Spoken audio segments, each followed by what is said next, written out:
Hello बच्चे, आप सभी कैसे हैं? आप सभी उम्मीद और आशाएं करती हूँ कि आप लोग अच्छे होंगे।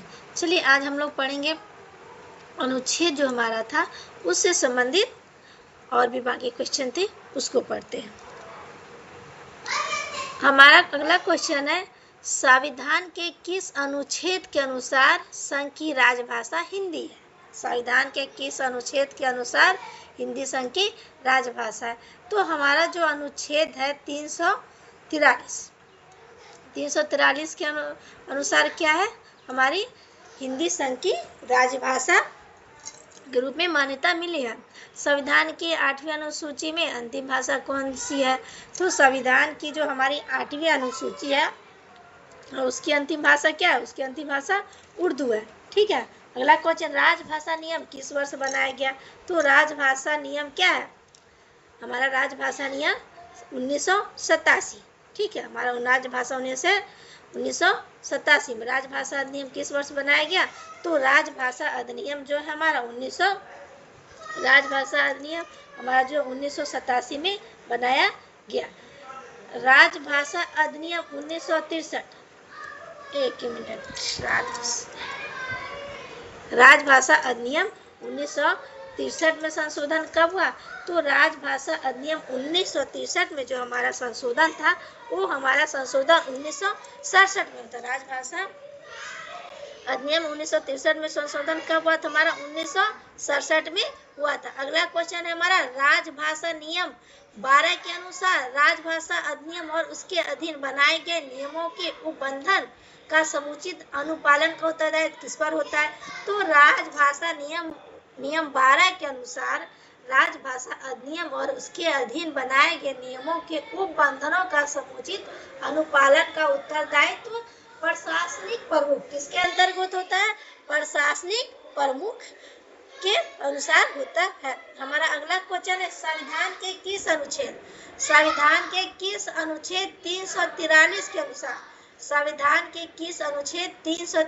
के अनुसार उच्चतम न्यायालय एवं उच्च न्यायालयों में सभी कार्रवाई किस भाषा में होगी? संविधान के अनुच्छेद 348 के अनुसार उच्च न्यायालय एवं उच्चतम न्यायालयों में सभी कार्रवाई किस भाषा में होनी चाहिए? तो ये सभी उच्चतम न्यायालय कार्रवाई किस भाषा में होनी चाहिए?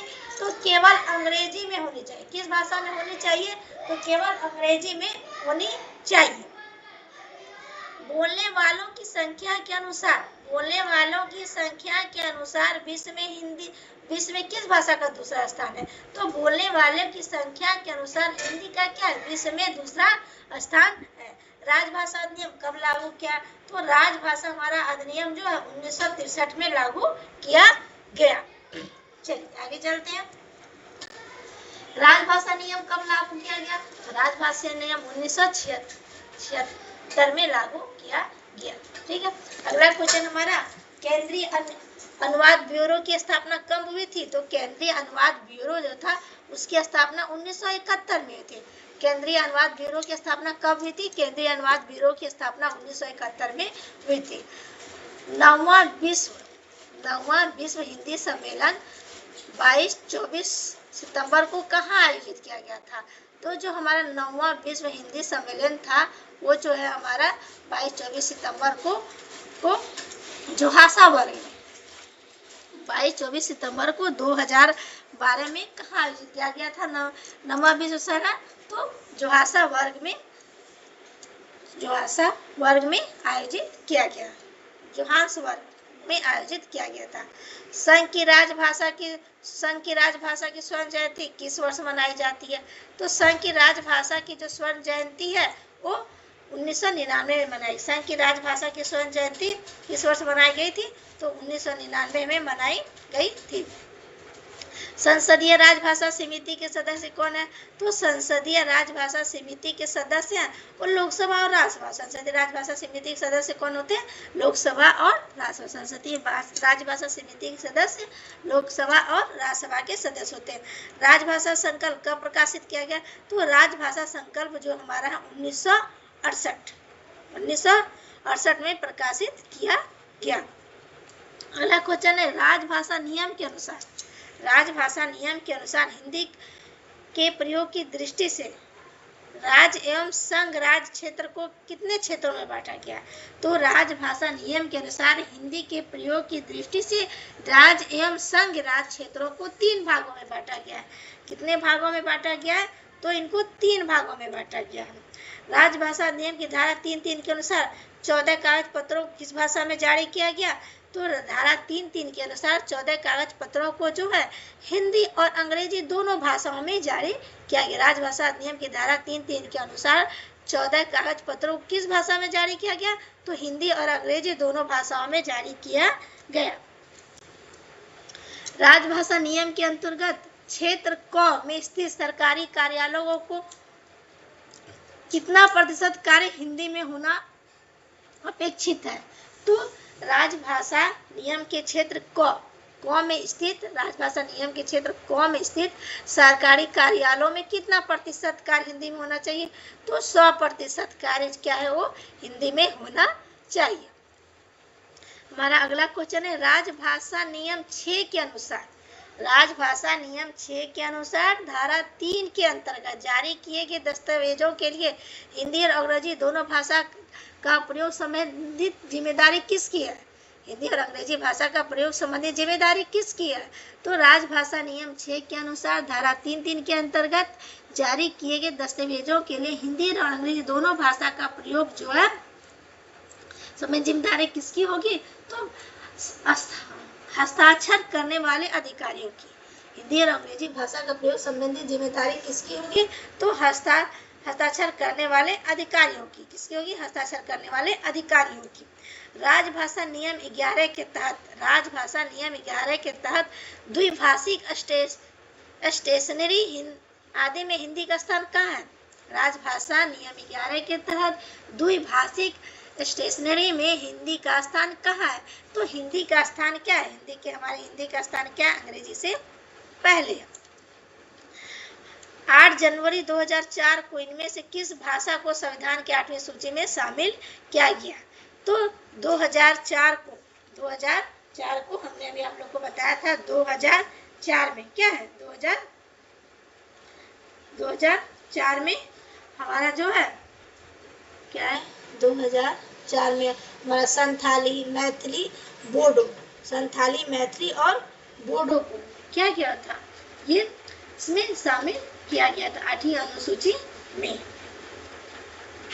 हाँ एक बार देख लीजिए बच्चों, 4 की 3 होना चाहिए, 8 जनवरी 1903 को इसमें से किस भाषा को संविधान की 8वीं अनुसूची में शामिल किया गया? तो हमारी 8वीं अनुसूची में बोडो, मैथिली, संथाली और डोगरी को संविधान के 8 जनवरी 2003 होगा वो इनमें से किस भाषा को संविधान की 8वीं अनुसूची में शामिल किया गया था? तो हमारा होगा बोडो, मैथिली, संथाली, सभी को क्या किया था? संविधान की 8वीं अनुसूची में शामिल, और डोगरी को किया गया था।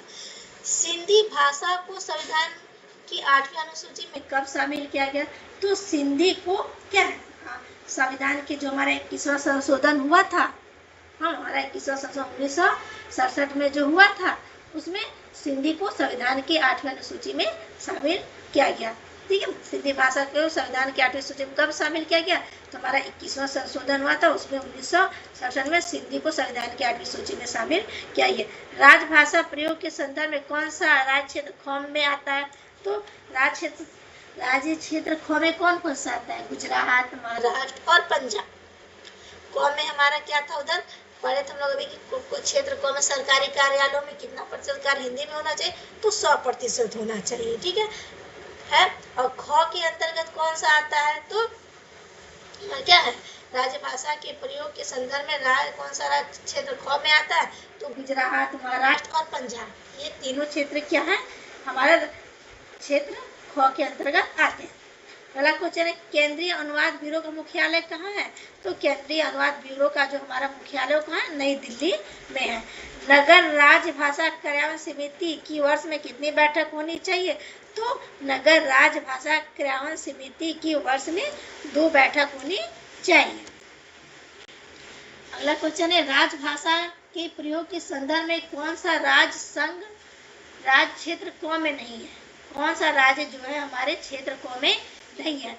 तो हमारा क्या है? चंडीगढ़। ये चंडीगढ़ क्षेत्र है जो हमारा राज्य क्षेत्र क में नहीं आता। उत्तराखंड हो गया आपका, छत्तीसगढ़ और हरियाणा, ये क्या है हमारे राज्य क्षेत्र क के अंतर्गत आता है। संसदीय राजभाषा समिति में कुल कितने सदस्य है? तो संसदीय राजभाषा समिति में कुल 30 सदस्य होते हैं।